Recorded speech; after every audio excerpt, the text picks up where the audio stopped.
I'm happy to have my old friend Austin Dacey back on Point of Inquiry. Austin was here the same summer, the first summer that I interned here at the Center for Inquiry when I was in grad school. So I've known him for a while. We've had a lot of fun working, helping build the Center for Inquiry, had a lot of great arguments, the content of which sometimes centered around the arguments he makes in this book. He is currently a representative to the United Nations for the Center for Inquiry in New York City, where he works on issues of science and secular values at the international level. He's the author of articles in a number of publications, including the New York Times. He joins me on Point of Inquiry to talk about his new book, The Secular Conscience, Why Belief Belongs in Public Life. It's created quite a stir, but has also gotten accolades from people like Wendy Kaminer and Peter Singer, who said that this book breathes new life into an old topic. Welcome back to Point of Inquiry, Austin Dacey. Thanks so much for having me, DJ. Congratulations on the book, Austin. We've worked together for years. I've known that you've had this kind of controversial view. It's not a view that a lot of other secularists share. This book is making quite a splash out there. Not only is it being praised big time by some secularists like Sam Harris, but also by conservative religious thinkers who've been fighting secularism for decades. Maybe we'll get to that later in the discussion. But to start off, Austin, you begin your book by arguing that secularism has lost its soul. You're basically saying that secularism, secular liberals, have lost their sense of moral direction. Yes, I argue that secular values, like individual autonomy, separation of religion and state, self-criticism, are under assault from Rome to Tehran to Washington, and almost nowhere are secular liberals defending them.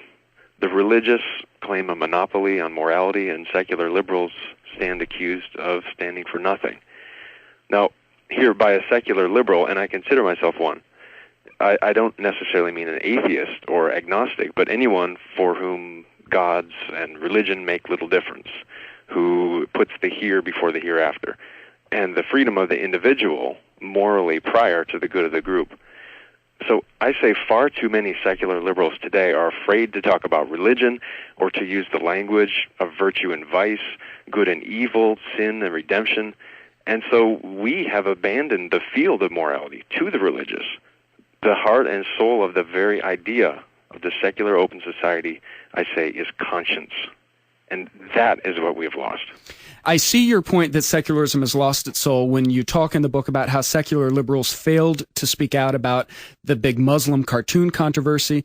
But might their not speaking out just be a function of secular liberals having a different set of morals that refuses to stand up for free speech, maybe, but because of their respect, maybe to a fault, of multiculturalism, the rights of Muslims to never be offended?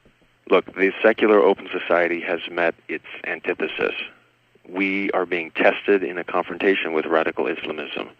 Now, you know as well as I do because you work on the magazine Free Inquiry, and as you've discussed on this podcast, 2 years ago, in the midst of the global controversy over these Danish cartoons of the Prophet, Free Inquiry was the only magazine of note to actually publish what the controversy was about, the images themselves.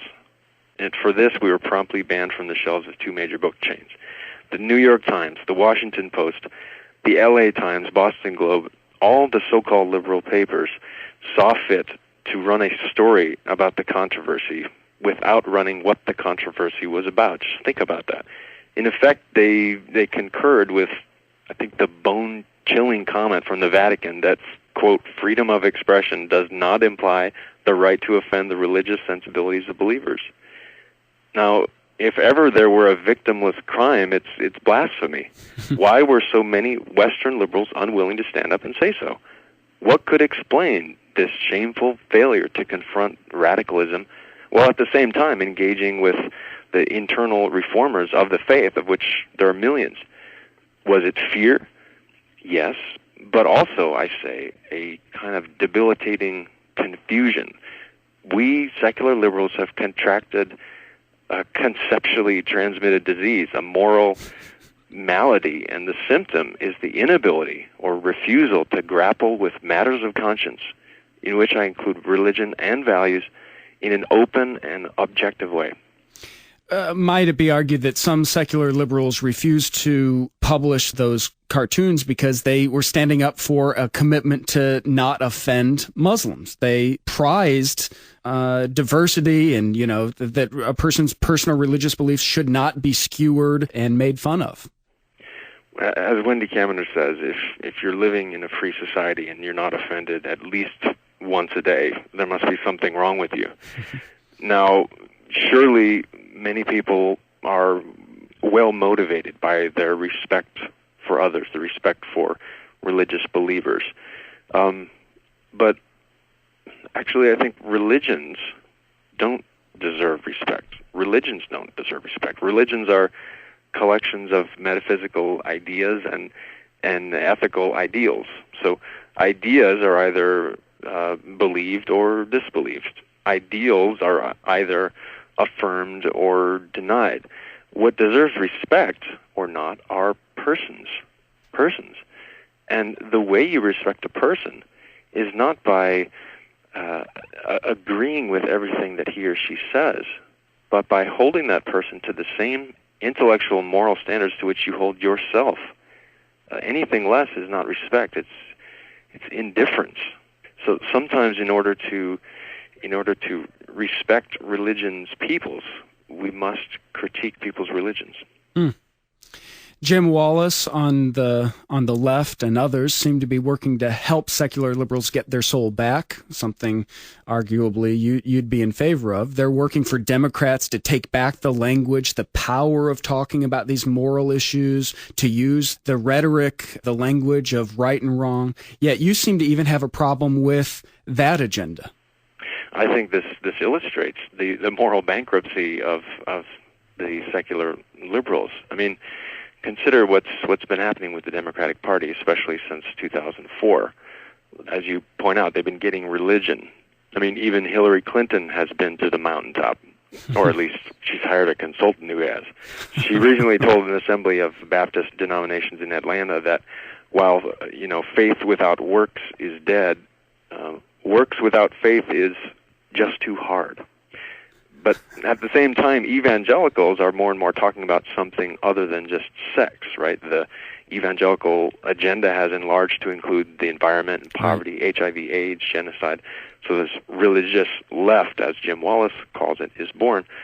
But I'm afraid the secular left has been left behind. For now, what it means for liberals to say that poverty is a values issue, a moral issue, is that one can find a verse of Scripture about that, too. Barack Obama says we need Christians on Capitol Hill, Jews on Capitol Hill, and Muslims on Capitol Hill talking about the estate tax. We need an injection of morality in our public debate. Those are his words, as though the two were equivalent. I mean, whatever happened to a public moral language that transcends sect, which is surely a part of the American tradition? How about people of conscience on Capitol Hill? They're invisible. People of conscience, whether or not they're religious, but speaking the language of conscience, not speaking the language of a sacred text. Precisely.